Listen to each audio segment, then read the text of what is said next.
Welcome back to Crunchtime Chaos for a podcast. This time, the NFL wildcard special. I'm joined by my boy ant.gasowski. Say what's up. What's good, everybody?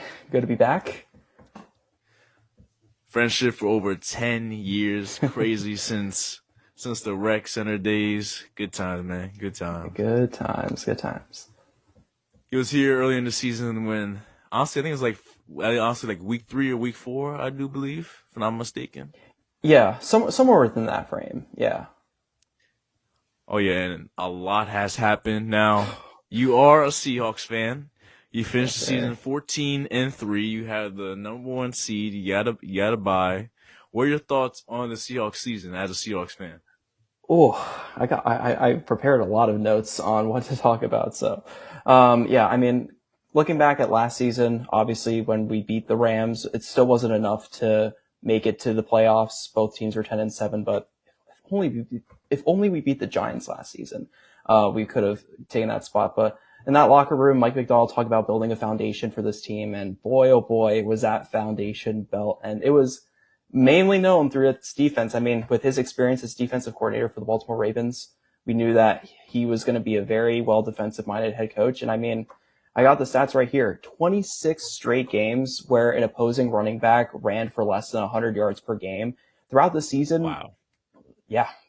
Crazy. The last time that a running back ran for more than 100 yards against the Seahawks, got to go back to 2024 against the Bills, where James Cook ran over 100 yards. So that streak's been carrying on over, and throughout the entire season, that run defense has just been lethal. And I mean, I can go on. 91.6 rush yards allowed per game. That's also leads the league. 3.7 yards per carry allowed. That is another stat that leads the league. 17.2 points allowed per game. And based off of what we've seen the last few weeks, aside from that shootout between the Rams and the Seahawks, week 16, they've allowed less than 20 points from opponents all throughout. So that defense has just been insane.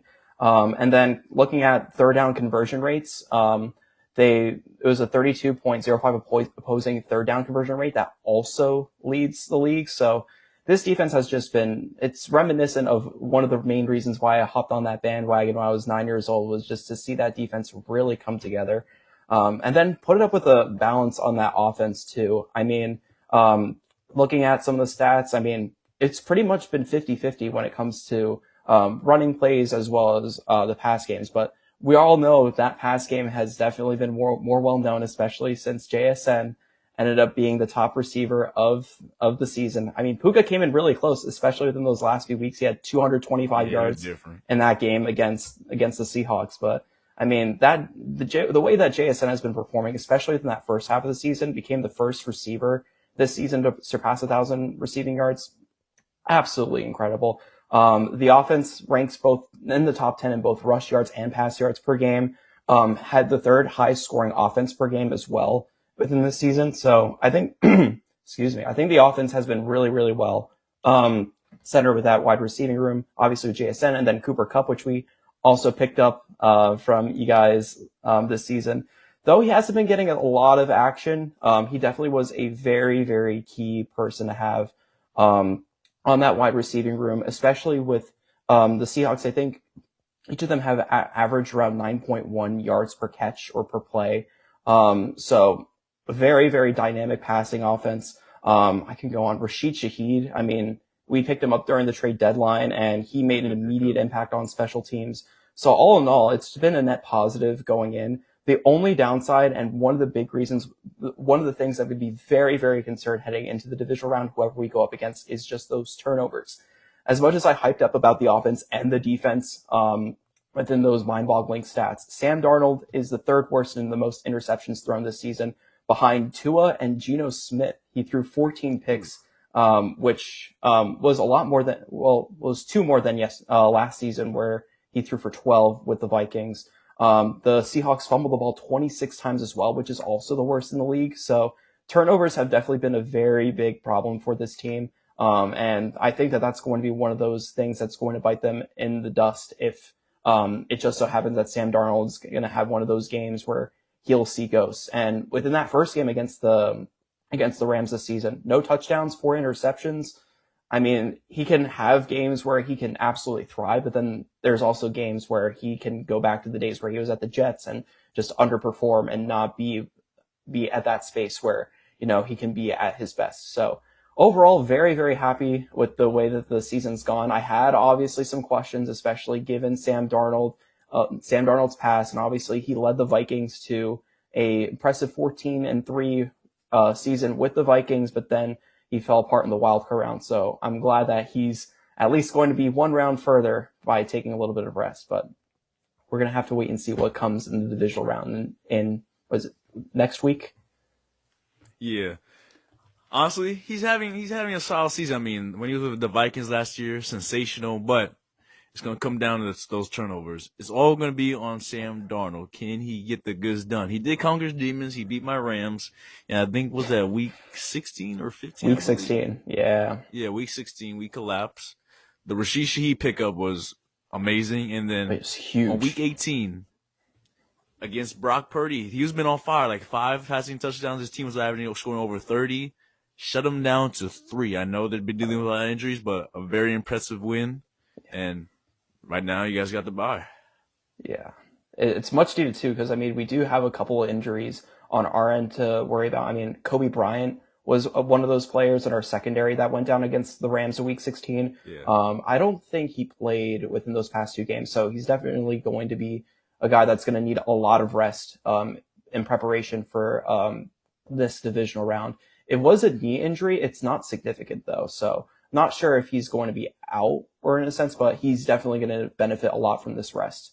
And speaking of injuries, I mean, this team had a couple of roadblocks down the road with some key players missing some time. Ernest Jones, who leads the team in tackles, ended up missing a little bit of time due to a couple of injuries. And then trying to think of some others. Nick Manwari, one of the all standout rookies, all out safety from, I think it was Ole Miss. I think you can correct me if I'm wrong, but he definitely made a tremendous impact in that secondary. He did miss some time as well. So there were some spurts where some of our star players that dominated within the past few weeks have been dealing with injuries, but going to show that regardless of whether or not our team's healthy or not, our defense has definitely been living up to that same standard that Mike McDonald's been holding all season, and that sort of translates to where we are at now. Oh, yeah, they're definitely legit. I mean, they're probably the most feared defense. I have you guys probably at 2. I think the Texans are like a very great defense. Honestly, they're number 1. I mean, Will Anderson Jr., I mean, that boy's different. Derek Stingley, second best corner in football as well. A lot of key defensive pieces. That team's just insane defensively. Oh, yeah. But I want your thoughts on the MVP race right now. Because I made a video about that yesterday. And I mean, when Matt Stafford threw 3 picks against the Falcons, bad loss. Puka did catch it. I don't know if you saw the game. He did catch it. I was so freaking furious, bro. And then I just be watching YouTube videos and these tweets, Matt Padford, like, shut up. But I had some stats right here. So for Matt Stafford, he had 4,707 passing yards, led the league in passing yards, 46 total touchdowns, 8 picks, 65 completion percentage, 12-5 record, and is 37 years old. I forgot his QBR. I think it's 85, I believe. I could be mistaken. I could give it a little check. Yeah. Who mistaken? But on Drake May's side of things, 4,394 passing yards, 31 passing TDs, 4 rushing TDs, 8 picks, 72 completion percentage, 450 rushing yards, 14-3 record. I think 87 QBR. It's only his second season too, which is crazy. If we're talking about QB rating, what is it? What is it at? It said 109.2 on ESPN. Oh, 109. Excuse me. Yeah, 109 for Stafford. Yeah, for Stafford. I think May is 113. Mm-hmm. Yeah. But who's your MVP?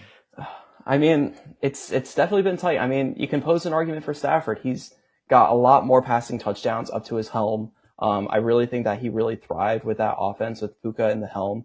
But looking back into how, compared to what the 2 teams were up to last season, Patriots were one of the worst teams in the league last season. I mean, obviously came in with Gerard Mayo. He wasn't really that kind of guy to lead this Patriots team. And Drake May didn't really play didn't play the whole season. I think Jacoby Brissett started like in the first 5-6 games, and then Drake May ultimately stepped up in the helm. He ended up getting concussed and missed a little bit of time, but then he slowly found that groove. But when Mike Vrabel came in, former Patriot, I just saw that the chemistry was really going to click for this team.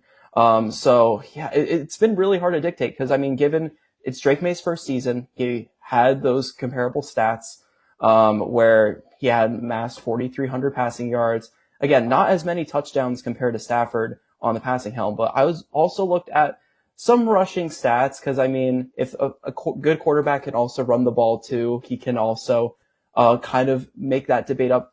So Drake May had 450 rushing yards and 4 running touchdowns, whereas Stafford only had 1 rushing yard, no touchdowns. So, I mean, I get it. Stafford's 37. He might not be running the ball as much compared to a young quarterback like Drake May. However, I will say this. Given that the Patriots have turned like their seasons around from where they were last year to where they're at now, it's been really, really great to see. I think performance-wise, though, given the strength of schedule, because I did watch your video and I did see. About to say something. I saw that the strength of schedule also came into play. And don't get me wrong. I mean, when Stafford played against the Seahawks, he was able to allow the Seahawks to, or at least the Rams had around, almost 600 yards of offense. Oh, we were cooking that day. Yeah. How many yards did Stafford, how many passing yards did Stafford get in that game? He had like 452 or 454. Yeah, it was like 450 yards. I'm like, and it was against one of the best defenses in the league, as we've argued before. Like that's gotta be some good stuff. One argument that I will make that would make me favor Drake May, though, was given that the Patriots did have an easier schedule throughout. There were some other teams that struggled against some of the opponents that the Patriots had. Cause let me think. The Jets, I mean, looking back, I mean, the Atlanta Falcons, I mean, how do they lose to this Jets team? But here, the Patriots, I mean, 5 touchdown passes, to 5 different receivers, by the way. Goes to show how much of a how many good options that Drake May has. I think that if he has been able to utilize the pass game not as efficiently, or at least not as much compared to Stafford, because again, passing to rush, the stats are a lot more different there. I would say when it comes to versatility, if we're considering the MVP race between stats produced both on the air game as well as the ground game, I would favor it to Drake May. However, because like you mentioned before, the schedule, Rams had a lot more of a challenging road to get to 12-5. I think Stafford can definitely make the clear option to be that MVP. But again, I'm still hanging in the ropes. I mean, obviously we're counting MVPs based off of how they do in the regular season, but who knows what either quarterback will be able to do in the playoffs. But so far, it's a little bit of a tight race, still hanging in the balance. But if you catch me on a good day, I'll go for Matthew Stafford to be the MVP. I appreciate you. And I don't mean to hate on Drake May. And also give credit to Josh McDaniel. I mean, he's a bad head coach, but a very good offensive coordinator. It doesn't make sense, but yeah, give him credit where it's due as well. I had Mike Vrabel coach of the year. I mean, he already won in Tennessee. Oh, yeah. What he's doing. I was either going to give Vrabel the head coach or even Liam Cohen, because again, same path. The Jaguars were one of the worst teams in the league, and Duval, he was able to transform it. Number 2 seed in the AFC. Or no, number 3 seed in the AFC, excuse me. Patriots are the number 2 seed. But yeah, the way that both of those coaches were able to turn their teams around compared to where they were last year, really, really good stuff. Seriously, and the way Trevor Lawrence has been playing as of recently, I wish Travis Hunter was there. But I think they won out, if I'm not mistaken. I think they won 8 in a row. 7. Wait, let me actually check. I don't think they lost ever since they lost to the Rams. You're looking at the Jags, correct? Yeah, they were just cooking. Ever since well, they ended up Okay, since the bye week, their only game that they lost since their bye week was week 10 when they lost 36-29 to the Texans. Oh, never mind. But yeah, they had a pretty impressive win streak. I think it's like 8-9 wins in a row. So yeah.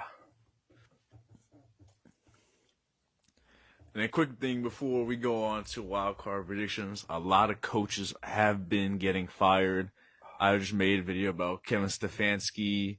Mike McDaniel just got fired today. Yep. I mean, honestly, that was kind of inevitable. So Pete Carroll was obviously inevitable as well. But John Harbaugh, I mean, the writing was on the wall a little bit. It was a matter of time. They haven't won since, I believe, 2011. And then he past couple years in postseason has been like up and down. You could blame like assortment players like last week Tyler Loop, Mark Andrews dropping a 2-point conversion, some Lamar Jackson bad plays, the Zay Flowers fumble in the end zone against the Chiefs. But the writing's been on the wall. But let me know, what do you think of these head coaching firings as recently? Yeah, I mean, I'll start off with the Ravens because I mean, first of all, you gotta show. I gotta give it to Tyler Luke because I mean, to be a rookie in that position, to kick a field goal, to send your team to the postseason, to clinch the division, that's a lot of weight on your shoulders as a rookie. And unfortunately, he fell under that pressure. And at the end of the day, the Ravens are currently sitting out. So that's quite unfortunate to see. But I do think that it is sort of the direction that I was sort of leaning for the Ravens to take, only because you have a really, really dynamic quarterback in Lamar Jackson, who has won how many times for the NFL MVP? Two-time, three-time NFL MVP. How many Super Bowls have they won with Lamar Jackson? I don't know. Goose egg. None. So I think looking at it from a player's perspective, I mean, the Ravens have definitely been one of the most tough teams to go up against, especially back when Mike McDonald was still a defensive coordinator for this team. I mean, they had a whole 52, 53 man roster to be able to come up with some really good results for this Ravens team. Unfortunately, it's up to the coaching helms that really wasn't been able to put this team to where that standard is. So yeah, John Harbaugh only had 1-2 Super Bowls in his helm with the Ravens, but at that end, it just wasn't enough. And to be able to have that much talent on this Ravens team, which it's been like a good generation, or at least we have the Lamar Jackson era. Back then we had the Joe Flacco era, which was the last time Harbaugh won the Super Bowl with the Ravens. Kind of just seeing that switch of eras between Flacco and Lamar Jackson. I mean, again, good results. It's just that the end goal is just not there. And I feel like it was only going to be a matter of time where the Ravens are going to try to do something new because, again, such good talent, but not being able to get the Lombardi trophies that the team has been looking for. And they wholeheartedly deserve at least one Super Bowl. It's just that they haven't been able to get there. So I think from an overall coaching perspective, it's at least refreshing to see that the Ravens are going to try something new coming up this next season. It's just going to be uncertain with if the Ravens head coach, this new Ravens head coach, is going to be able to live to that standard where they're going to be consistently in that position to get Lamar Jackson eventually to that Super Bowl and to hoist that first Lombardi. We're just going to have to wait and see. I'm curious to see who the top contenders for Ravens head coach is going to be. Oh yeah, 100%. And this was the best chance. You had no Chiefs in the playoffs. You got some fresh new faces. You had the Patriots, the Jags, the Chargers. I mean, they've been there last year, but we're going to talk about them later because I can't trust Justin Herbert in the playoffs just yet. And there's so many other new faces as well. So this was your time, and then you blew it. 18 seasons is a long time. So definitely a much needed change. And then Tomlin's obviously number 1, 19 seasons. We'll see what happens. I think they play Monday night against the Texans. Yep. It could be his last game, Aaron Rodgers' last game. We shall see. But we're going to move into the fun part of this episode on why we're here. We're going to give you guys our wild card predictions and breakdowns. We're going to start off with the Rams versus the Panthers, the 5-4 seed. Yeah, I mean, looking back at the regular season, I honestly have no idea how the Rams were able to lose to the Carolina Panthers in the regular season. I mean, the one thing that will give the Panthers the edge, I think, is going to be that rushing offense. Rico Dowdle has been playing pretty well for this run game for the Carolina Panthers.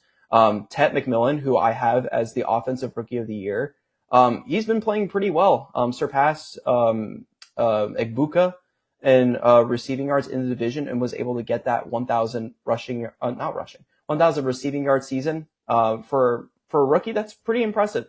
So Bryce Young really does have that offensive caliber. It's just that how is he able to bring that together, especially going up against a formidable Rams defense, which we talked about earlier on in the season when I was last on. We were talking about how ruthless that Rams defensive front, that Rams secondary was going to be a big problem to some of the offenses in the league. So we'll see if they'll able to repeat. It'll be very funny to see if the Panthers can get the sweep against the Rams. But I think that overall, on paper, I think that the Rams should be able to get the win here, and I mean should, because if they don't, you just have to ask yourself what is going on. Oh yeah, 100%. It should be the Rams. I mean, Bryce Young had games this season where he threw for like 300 yards, and then the next game he threw like 180, and then like 3 picks. So he's like up and down roller coaster. The Panthers haven't won the division since Cam Newton days, like 2015. Yeah. So it's been a decade. Yeah. These fans were hungry. I remember when seats were like 80 cents like a few years ago. They were trash. And now here they are. Speaking of Rico Dowdle's first 1K rushing yard in his career. So shout out to him. Earl McMillan, great rookie. Probably offensive rookie of the year, to be honest with you. Can we just, before we even proceed with the next game, can we just talk about how lackluster this NFC South was? Oh, it was bad. It was so bad. Like, heading in, like, looking at the first half of the season, it looked like the Tampa Bay Buccaneers were going to find themselves in the prime position. They're the first team in NFL history to win 4 of their first 5 games by 3 points or fewer, and they're also the first team to win they're also the first team to win 4 of their first 5 games of the season, having trailed in every game with less than a minute to go in regulation. Baker Mayfield had some clutch team in him. I don't know where that went in the second half of the season. Like, after their bye week, it's just been a struggle. And I mean, yeah, you can credit some of the injuries. I mean, Mike Evans was definitely out for some time. Bucky Irving also wasn't healthy all throughout. So you can put injuries with that on the side, but overall, this is just one of those unfortunate collapses that we saw from the Buccaneers. It was bad. You're right. I mean, Baker Mayfield, we're talking about like the MVP candidate, like seriously. And then I think they dropped like 5 straight, and then it was just bad. Then it came down to the Falcons and the Saints. And the Falcons, you won, I think, 4 straight. If you didn't lose to the Jets, you make the playoffs. Yeah. Which is ridiculous. Now that's what I was going to say about the Falcons. Like, throughout the season, they were able to beat playoff competent teams. They beat the Bills. They beat the Rams. And for them to just lose to the Jets, like, I don't even understand how a team can be as bipolar as it has been throughout that season. I don't know, because I mean, Raheem Morris was one of those head coaches that were fired. He's fired. Yeah. So honestly, I don't know. Given that 4-win streak that they had at the very end, it seemed like that there was a little bit of you're ending off the season on a high note for them to let him go. But I mean, again, kind of sort of reasonable in the sense that they were able to beat, pretty good teams, but then they just simply ended up falling flat against teams that literally had nothing in them. Yeah, seriously. I mean, they don't even have their own pick. I mean, we got the 13th pick in the draft now, so it's all good right here. But just a very bad collapse, like, seriously. But on the same side of things, I like what Tyler Shuck has been doing. He has a bright future. Chris Olave, hopefully everything's all right with him. He has honestly his career season this year. So we'll see what happens in the NFC South. It's going to be interesting next year. Yeah, hopefully it's not as ugly as it has been for the past few seasons, because a losing record, that's just horrible. Losing record. Then next up, we have the 49ers traveling to Philly to play the Eagles? Oh, I think this is going to be one of those ugly, low-scoring games, in my opinion. I mean, the Eagles' offense under Kevin Patullo, it just like there weren't that many positive headlines coming in from the offense. I mean, when you look at last season, it was all Saquon Barkley being able to have that one historic season, and then just simply falling flat. I mean, there really isn't as much for me to talk positively about the Philadelphia Eagles, but the defense, though, has really, really been able to keep the Eagles up in check, been able to at least secure them a comfortable top, what was it, back-to-back division wins in the NFC East. So that's a good sign for the Eagles to be able to do that. 49ers, oh man, they're just limping in, losing a bunch of their starters on defense. I mean, I'll say this. They did pretty damn well against the Seattle Seahawks, week 18. I mean, only allowing 13 points. And I mean, it should have easily been, much more of a higher scoring game if it weren't for a few mistakes from the Seahawks, especially with Jason Myers, who had a pretty decent season himself. But aside the point, I mean, the way that Kyle Shanahan has been able to managing this team, overcoming this much adversity with all those damn injuries, it's been pretty incredible to see. Now, Trent Williams and Ricky Pearsall are expected, or at least hopefully are able to make that return in time for Sunday's game. But just looking at the 49ers season within its perspectives, it's been pretty decent at times, but it's also been the lowest at times. We're not 100% sure how that defense, now it's starting to get a little bit healthier. It should be able to hopefully contain that Eagles offense, but I feel like it's just going to be a very heavy defensive battle, especially considering that both of these teams have pretty decent defenses. Part of me leans me to have the Eagles get the win here. I just don't know what kind of offense we're going to see out of the Eagles that's going to be able to be just enough for them to beat a team that's just limping in. Yeah, honestly, I really don't know what to expect because early in the season we had A.J. Brown, a whole lot of issues. We thought he could get traded. You mentioned Kevin Patullo. He got to go after this season as well. Saquon went insane last season, over 2,000 rushing yards as well. This season been a little down. Jalen Hurts as well. Like the whole offense as a whole been down, but the defense has really stepped up, making key acquisitions during the trade deadline, getting Jalen Phillips from the Dolphins as well. And I forgot who else. I forgot who else they got as well. But I think they got another corner as well. And defensively, they're really good, but I feel like I can trust them in the playoffs because against the 49ers, like you said, 49ers had a lot of injuries. Fred Warner been out. They just lost Tatum Bethune, the linebacker. Now he's out for the rest of the season as well. So now you're on your third linebacker of the season. A lot of injuries. I do expect Trent Williams to play. He's going to have a key part against the Eagles' rushing attack defensively. So I think it's going to be a little bit close. I think if they're going to make the second round, I believe, the divisional, and so a very good offense will certainly expose them. But give me the Eagles win this one. I think in the division round, they'll go home due to an offense that's more explosive. Depends who they play. Oh, yeah.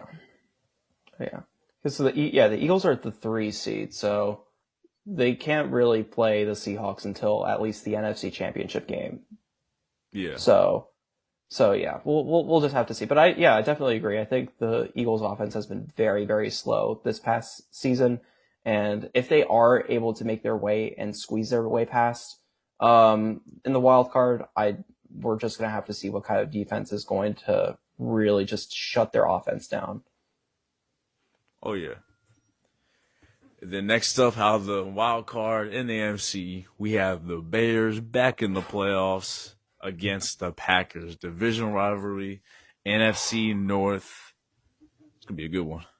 Yeah, it is going to be a good one. I mean, considering that both of these teams, I mean, I didn't expect the Bears to be on the top of the NFC North heading into this season. But the way that everything came together, especially that Bears defense, I mean, I think it was at some point, I don't know if they still are leading the league in turnovers, but there are just so many different instances where they've just been turning balls over or at least they've been getting interceptions on the defensive side. They've been like a really, really nasty team when it comes to being able to get the ball back on the defensive end and just be able to capitalize that on offense. So that's just something that I really do admire from that Bears defense. Packers, on the other hand, I mean, they also had pretty decent games all throughout, but considering that they lost 4 in a row, I mean, they rested their starters week 18. We saw Clayton Tune, -7 net passing yard masterclass from him.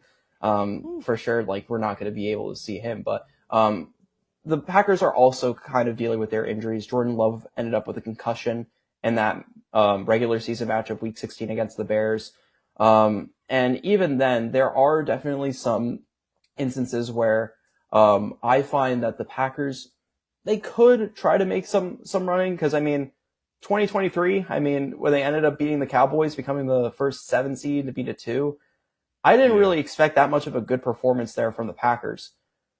The question is, will we be able to see the same thing for the Packers, who are going up against a defense who are really well known and being able to get turnovers and being able to capitalize those on offense there. Caleb Williams been playing pretty well as well. I think he had a really, really nice season compared to seasons in the past where he hasn't been dealing with as much. But you got to give a huge kudos to Ben Johnson for being able to lead this Bears offense to where it has been.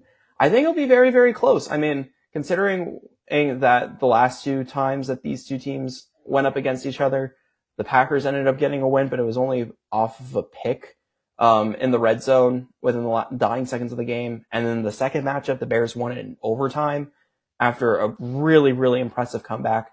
So again, I feel like this could be a relative coin flip. I feel like the Bears should be able to take this one. I just think that they've been really much well-rounded. I think their week 17 matchup against the 49ers really showed that they are able to keep up.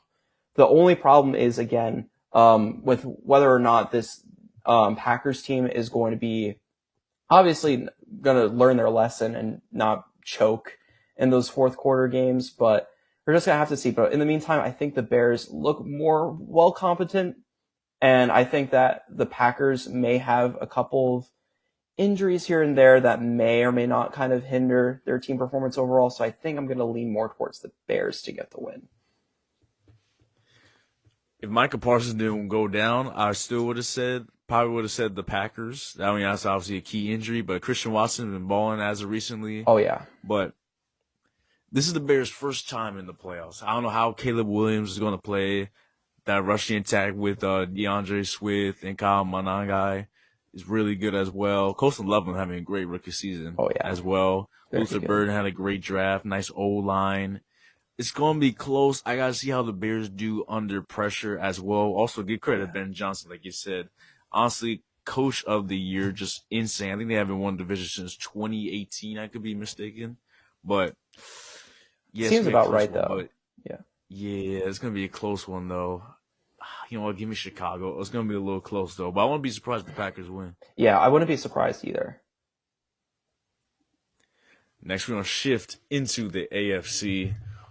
We're going to start off with the 2-7 matchup. We got the Patriots against the Chargers. I mean, we talked a little bit about Drake May, how he's been able to perform throughout the regular season. But this is going to be one of those tests. I mean, he's going up against a playoff team, which has also been dealing with some of their injuries as well. That O-line really been a struggle with the absence of Joe Alt. I think, though, that the Patriots have been really, really dynamic. I think just the quality of their run game with Ramondre Stevenson, I think, and then Travion Henderson as well. They've been a really good running back pair for this team. And then taking a look at some of the receivers that they have, I mean, Mac Hollins, Hunter Henry has been a really good tight end for this Patriots squad.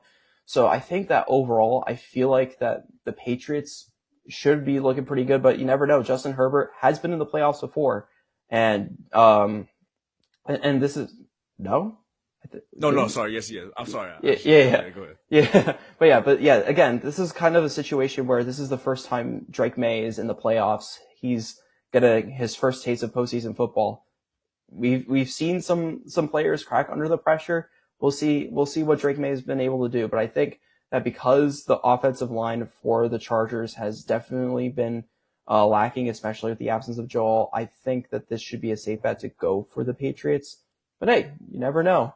It's sometimes like these 7 seeds have been pretty impressive, or at least their performances have been pretty valiant throughout. So I'm gonna go with the Patriots for this one, but the Chargers are able to find a way. If Herbert can generate some magic with what he's got, I think that this could be a good game to watch. But give me the Patriots to get the win here. Give me the Patriots as well. I mean, I really can't trust Justin Herbert yet. I gotta be able to see it. Last year they were horrible against the Texans. At the Texans last year, and then they lost. They had a 28-0 lead. I could be mistaken, against the Jaguars, and they blew it. Trevor Lawrence was awful. Oh yeah, he had like 4 picks, and Herbert and the Chargers blew it. And the injuries are very key as well. Like you said, Joe Alt. And I'm very disappointed. Ladd McConkey this season had a great rookie year. Yeah, had been this season and just let me down. Keenan Allen been the real show, and Quentin Johnston. We thought he was a bust. Had a great first half of the year and fell down as well. Dealing a lot of injuries as well in the running game. Kamon Vidal came in, had some good rushing games as well. I like Omarion Hampton as well, but give me the Patriots. I think you should honestly just give me the Patriots winning that one. And then speaking of the Jags, we're going to go with the 3-6 matchup. We got the Jaguars and the Bills. Yeah, I'd say that this is probably the most intriguing matchup. If it weren't, I mean, obviously you have the Bears Packers, which I think is going to be pretty intriguing for division rivalry purposes. But Bills Jaguars, I mean, it's a unique matchup. I didn't expect the Jaguars to make it to the postseason, have that impressive season that they had, but again, I mean, it's going to be a very interesting contest to see. Looking at how Trevor Lawrence played, he played some pretty good football this past season. Who's he got in the run game? He's got ETN. He had a pretty respectable season. Brian Thomas, really trustworthy receiver on that end. And then going up against the Bills, I mean, the Bills, they've been here many times before, and they don't have to worry about the Kansas City Chiefs having to ruin their playoff hopes. At the same time, Josh Allen really hasn't had those promising seasons like he has in the past.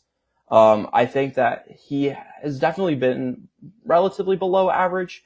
There has been many key instances where am I going at with this? But I think that overall, I just say the Bills' offense really hasn't been as eye-popping as it has been in seasons past. So you never know, though. Prime Josh Allen can really clutch in these key pivotal moments. So it would be very intriguing to pick the Buffalo Bills here. However, I just think that the Jaguars, I don't know, maybe it's their culture that they have. Maybe it's just how impressive that they've been able to come here and have just a very impressive offense all throughout. I think I might have to go with the Jaguars to go here, but I will not sleep on Josh Allen and the 6 seed to put up a really massive fight, because I know, like we mentioned before, the Jaguars had been in the playoffs before and they were down quite a bit and were able to pull off a comeback. They're able to come up and be able to stay awake whenever the Bills are sleeping and get themselves in a comfortable position throughout the game.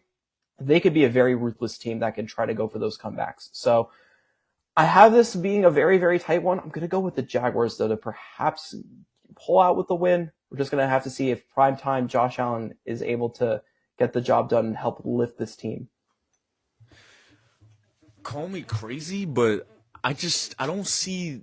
I mean, I like the Jaguars. I believe in what they're doing, but this is literally Josh Allen's perfect chance. You have no Joe Burrow, no Lamar, and your ultimate kryptonite in Patrick Mahomes. This is your year. This is your time. And if you go home in the first round, I know the Jaguars are good. I just don't see the Bills losing. I think it'll be a close game, but Josh Allen got to go supernova throughout the rest of the postseason. He's very capable of doing that.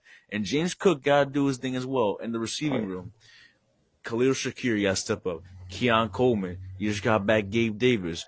I like your tight ends, Dalton Kincaid, Dawson Knox. They got to step up as well. It's going to be a close game, but give me the Bills. But if they lose, Who, if they lose Sean McDermott, Oh, you're out. You're joining the coaches in Cancun. oh yeah, You yeah, are gone, buddy. yeah. You need to make a trade during the trade deadline for a premier wide receiver. You should really focus on that in the draft, or if not free agency. Stop being cheap. Get a premier wide receiver to help Josh Allen out, and we can see Buffalo in the Super Bowl. Yeah, But give me the I Bills. Be think a it's close going to one. be if it's going to come down to one thing, I think it's going to be that wide receiver room, and I think the Bills they do have that talent. I don't know if it's going to exceed or at least match up what Josh Allen has been capable of doing. So yeah, obviously I agree. If the Bills end up losing this first round, I mean the Bills really got to do something in order to pick up a good, decent weapon that Josh Allen can use. So yeah, Oh yeah, seriously. I mean, they just they need some stuff to work on. I mean, don't wish Josh Allen's like prime right now. I mean, he had a better season this year than he did honestly last season.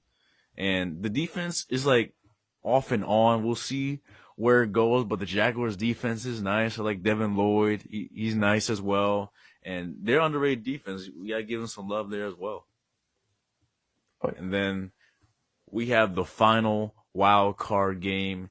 We got the Steelers against the Texans. Steelers are at home after that crazy game against the Ravens. Vintage Aaron Rodgers. yeah. Who do you got winning this one? I mean, you got one of the highest paying defenses in the league being hosting a red hot defense from the AFC South. I think that this can also be a very, very tight contest given how the Steelers are able to compose themselves on that defense there. TJ Watt has been pretty darn good despite missing some time due to that lung incident that he had within the tail end of the season, but he really has been that critical piece for that Steeler defense. And if he's able to thrive and get past that offensive line, which last season the Texans' offensive line really hasn't been great. And now looking at it from this perspective, if TJ Watt can be able to stampede past and get a lot of pressure off of CJ Stroud, who's definitely had a good rebound season this year compared to where he was at last year, I think that the Steelers defense can really, really pose a pretty big issue for the Texans. It's then going to come down to if Aaron Rodgers, been here many times before, if his 41-year-old self can have one more vintage moment in him to be able to give the Steelers a really nice playoff win to kind of wrap up this final stand for Aaron Rodgers. But he's got some pretty good options. Calvin Austin came in huge for the Steelers here. Okay, the lighting is a little bit weird there.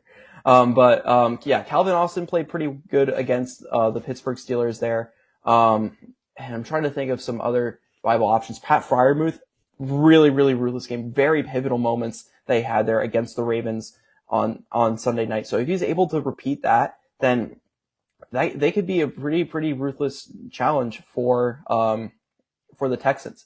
I will say though, that Texans defense, I feel like has been more composed, has been more well tight knit, and I think that they've been regarded as one of the more underrated defenses in the league.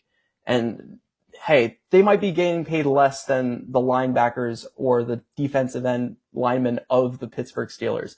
But I think just the quality that the Texans defense have been playing, especially given against like the Indianapolis Colts, I think in both instances this season, I think a defensive lineman was able to end some lateral plays and ended up taking the football to the house to ice off those really close games. I think if it's going to come down to execution on the defense, I am going to favor the Texans just a little bit more. But again, I really hope that if the Steelers are going to go down the wild card, they're going to go down with a nice vintage game from Aaron Rodgers to cap off a pretty nice, well-regarded career from A-Rod. I want to go with Aaron Rodgers so bad because I want to see another vintage moment, but it's going to come down to the quarterbacks. Aaron Rodgers, 42, and CJ Stroud having not the best, having an up and down season. Obviously, his rookie year was sensational. Second year was a little down, a lot of injuries. O-line's been bad. third year having a little up and down moments as well. It's going to come down to the quarterback play, and that defense is literally legit.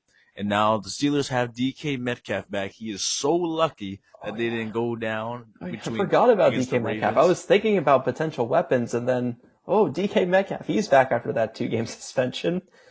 Yeah, he's back. And if they lost, he would have been under so much fire, bro. He would have been under so much fire. Adam Thielen coming in too, some veteran play as well. Kenneth Gainwell, obviously Calvin Austin, and it's gonna be gritty. It's gonna be very, very gritty. I firmly believe that. I won't go with Aaron Rodgers having one more vintage game. I think he'll have one more. I think it will be an upset, like a semi-upset. You know what? Screw it. Just give me the Steelers. It'll be ugly. I'm talking about Yeah, real go ugly. for it. Go for it. I'm talking about like 2000s football, like real ugly, real gritty. It's gonna be a gritty game. Yeah. All I hope for, regardless of who wins here, is again Aaron Rodgers could cap off a illustrious career that he's got, and who knows, maybe he can give himself another Super Bowl ring. I think the first time he won a Super Bowl was for the Packers, 2010, against the Steelers. So it's been a long time coming. It's been a long time coming for Aaron Rodgers if he's able to end off on a high note. But who knows? I think they have one of the lower probabilities to win the entire thing.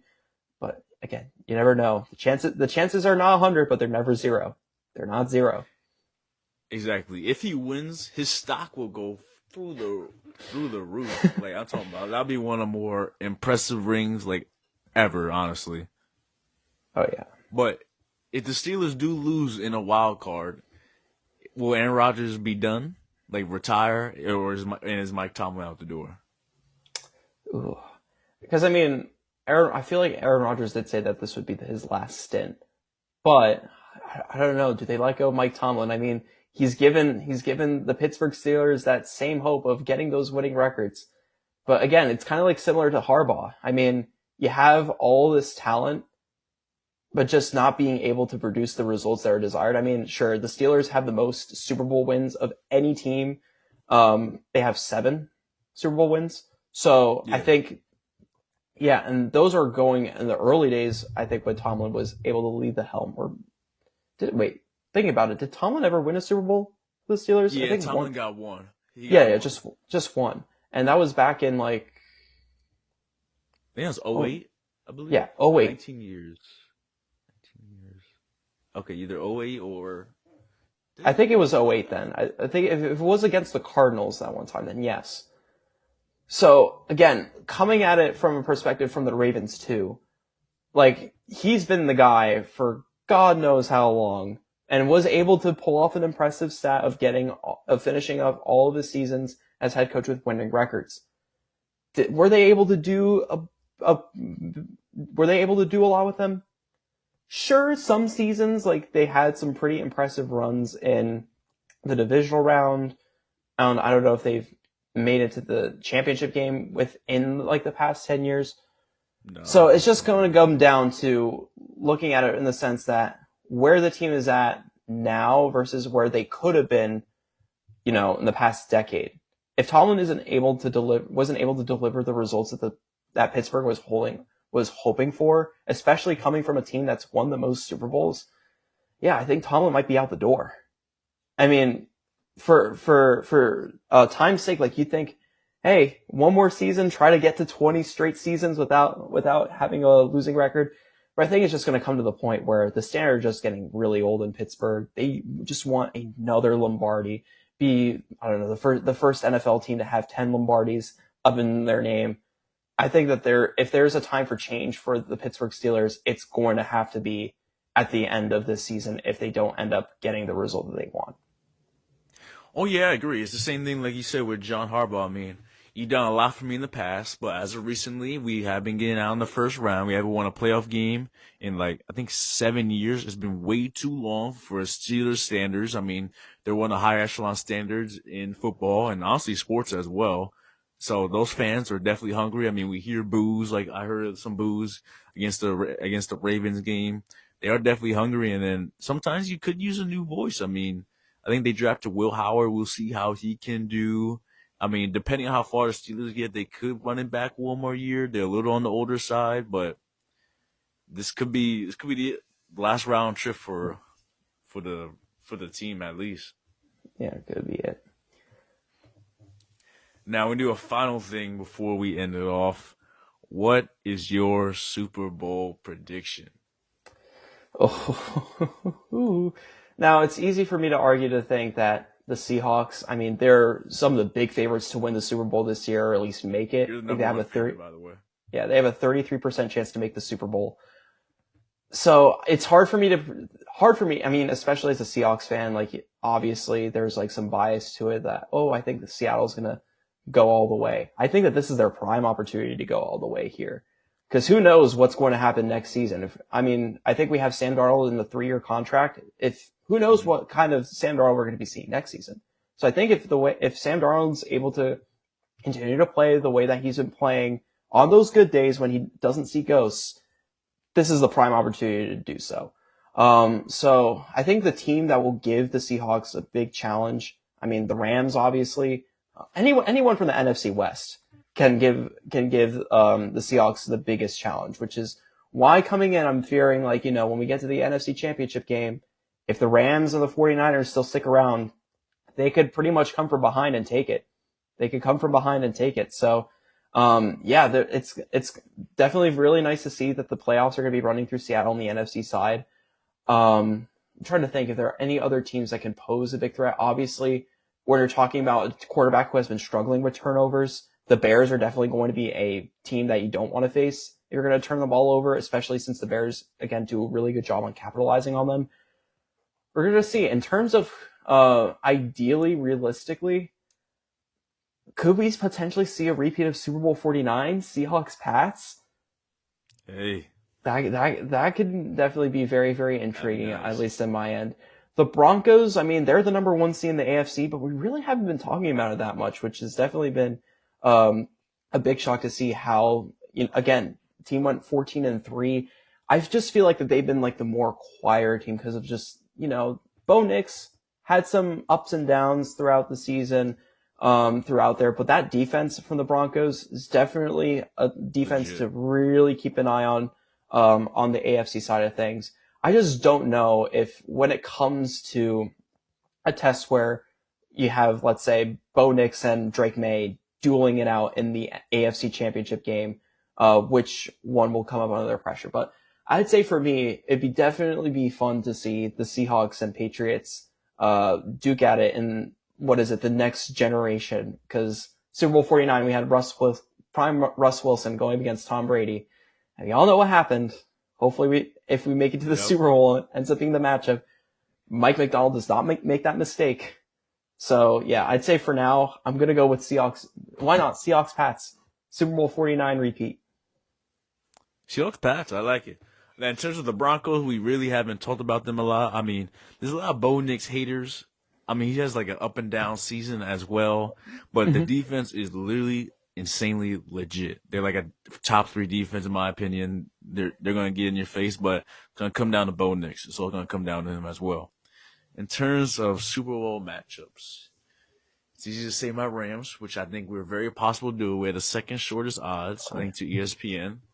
I think we have everyone healthy back now. We got Devontae Adams, Quinn Lake. We miss you dearly.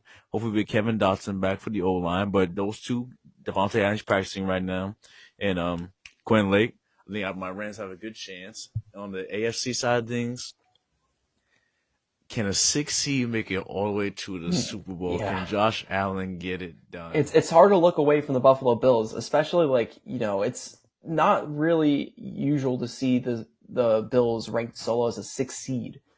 But, they've been here before. They've been in the playoffs many times before. And again, like you mentioned, this is the prime opportunity for the Bills to come up with a Super Bowl win.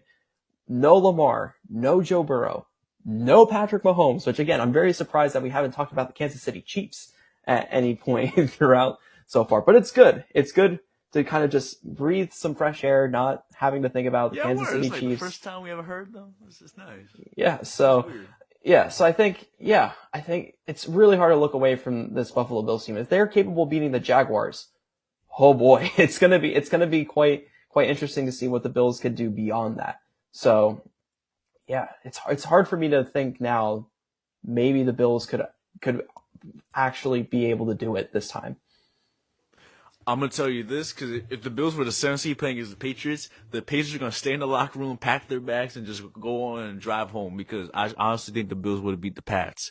But if the Bills beat the Jaguars, they will play. Actually, no, they might play the Broncos second round. Ooh, they might play the Broncos second round, which makes it a little more tough. But Yeah, because I'm gonna go on a if limb here. It's gonna be Rams versus either Broncos or Bills. from my perspective, assuming that I'm a Rams fan, I think the Rams would go to the Super Bowl. Would I favor the Rams or no? Would I favor the Bills or the Broncos? In a matchup? Because what are you asking me here?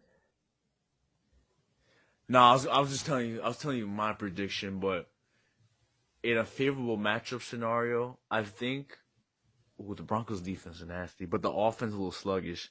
I think we have an easier time containing the Bills, but actually the Broncos. But the Broncos' defense could get after it though. Oh yeah. You never know with the Bills' defense. To be honest with you, they're like a Six-Flag roller coaster. Yep.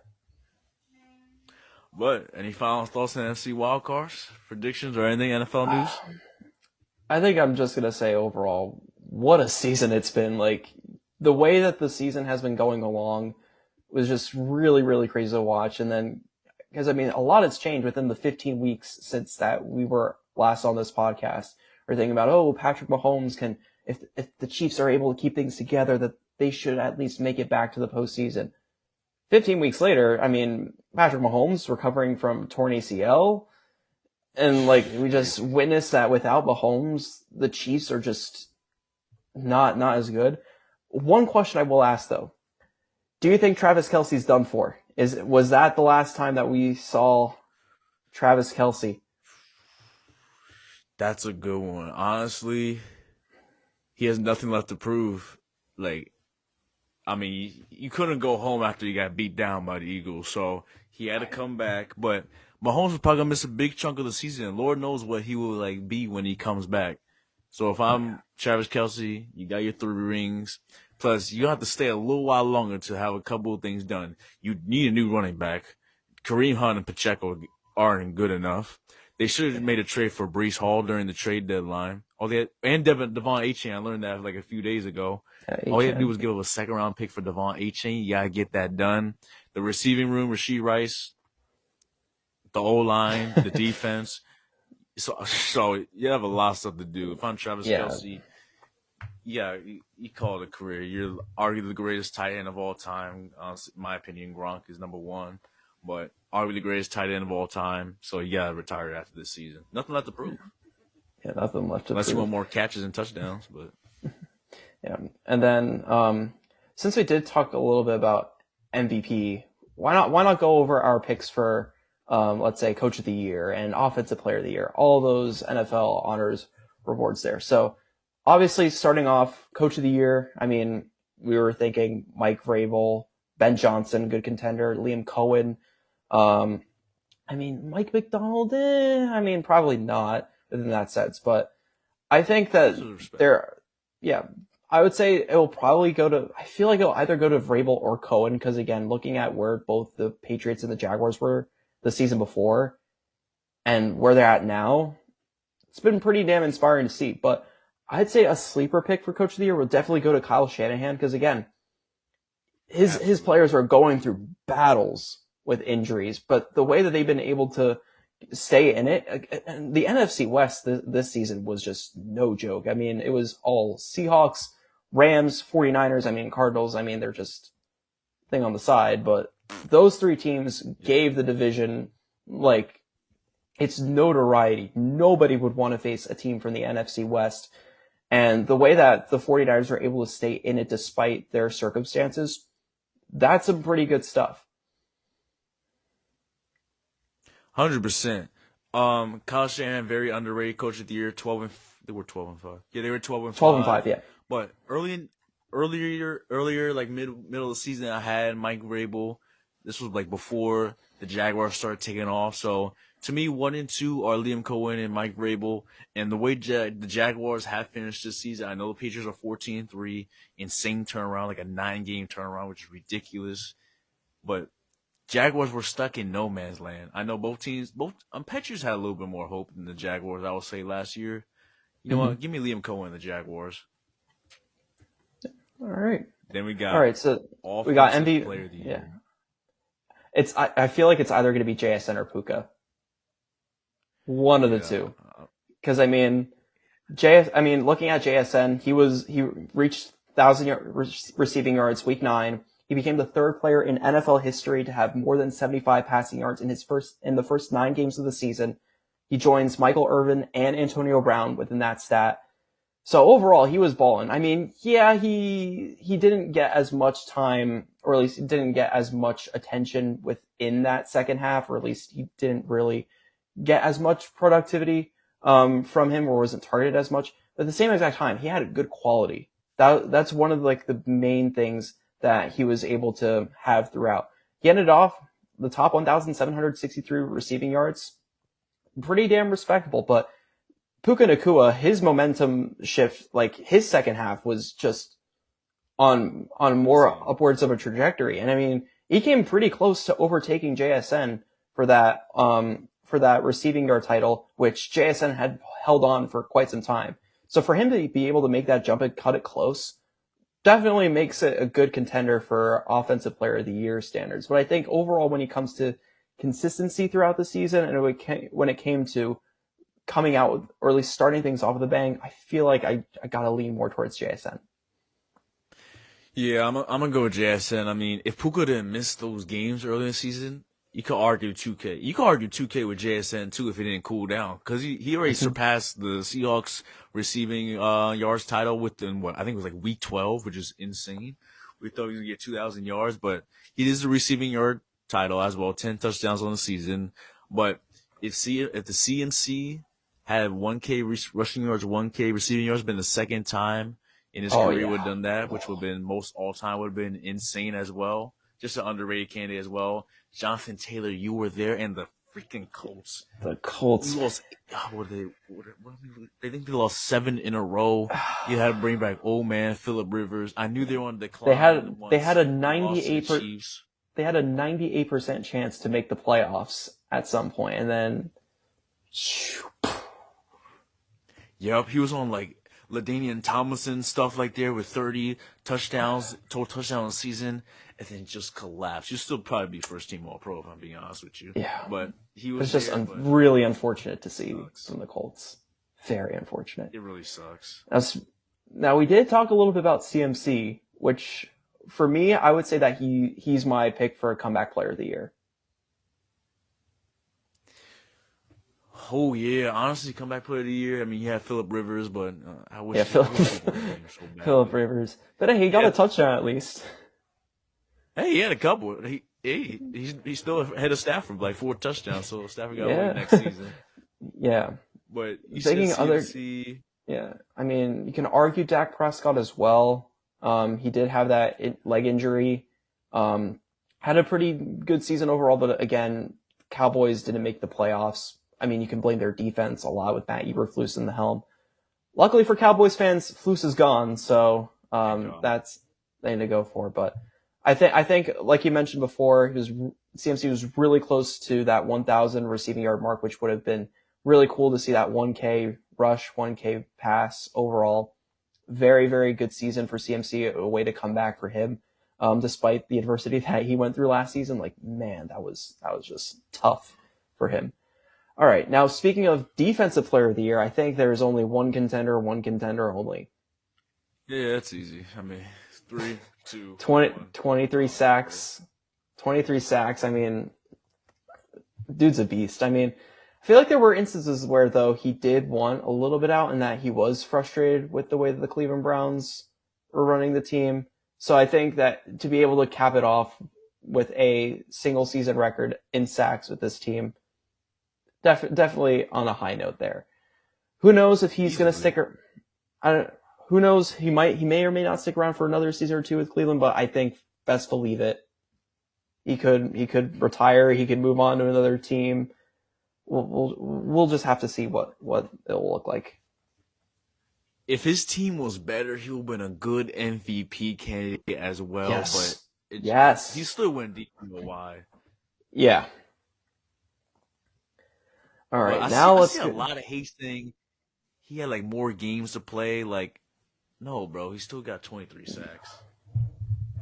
Still very, very impressive. I mean, I guess they wanted to push him to 25, but even then, still getting 23 and surpassing some great, great defensive players has been very, very impressive to watch. All right, offensive rookie of the year.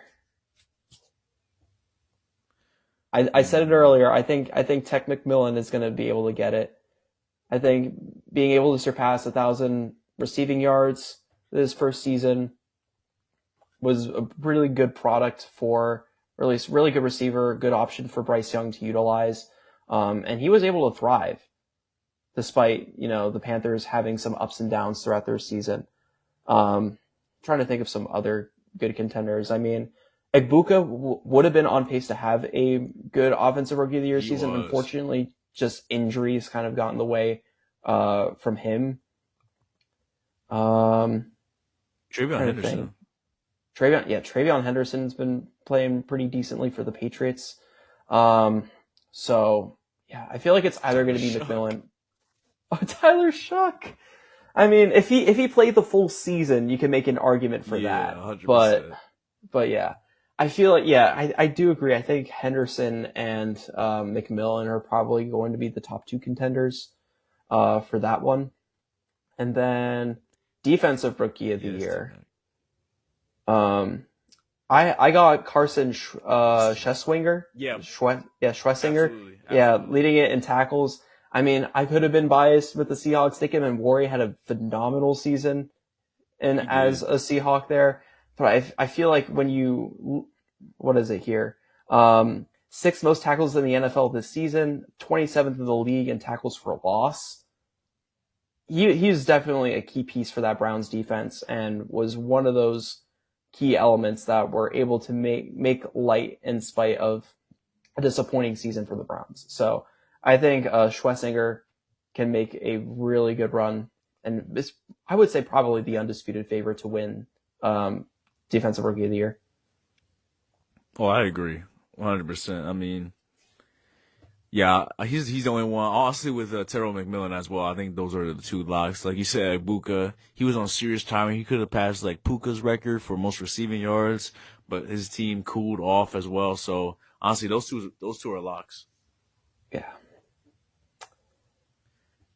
Who else we have? There. That's all the awards. We obviously said our MVPs. Yeah, MVP. Yeah, but again, I wouldn't be disappointed if either Stafford or May would have been MVP. I think those are like the two clear favorites. It'd be a shock to see if there was anybody else that kind of put themselves out there to be the MVP. But I feel like it's either going to be Stafford or May. Oh yeah, it's gonna be Matt Stafford, but it's gonna go either way. Yeah, it's gonna go either way.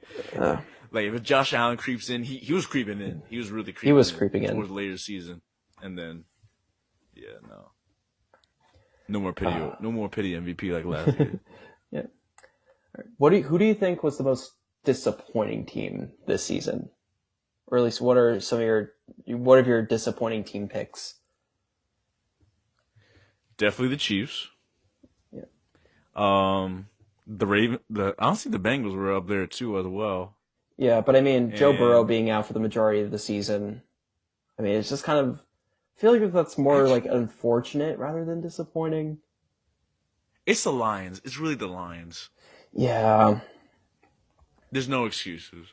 Yeah, because I mean, when you go 15-2, win the NFC, lose in the divisional round, and then let go of two big offensive defensive coordinators that were also making that foundation to be a great, well-coached Lions team, and then just go, 9-8 and missing the playoffs. I mean, that's just there. I mean, injuries also played a role in them not being able to. But I mean, Aiden Hutchinson really came in really well. He had a nice season back after after his injury last season. But yeah, I think the Lions let go of their offensive coordinator, if I'm not mistaken. I believe they did, but as soon as Dan Campbell took over play calling, it really went downhill.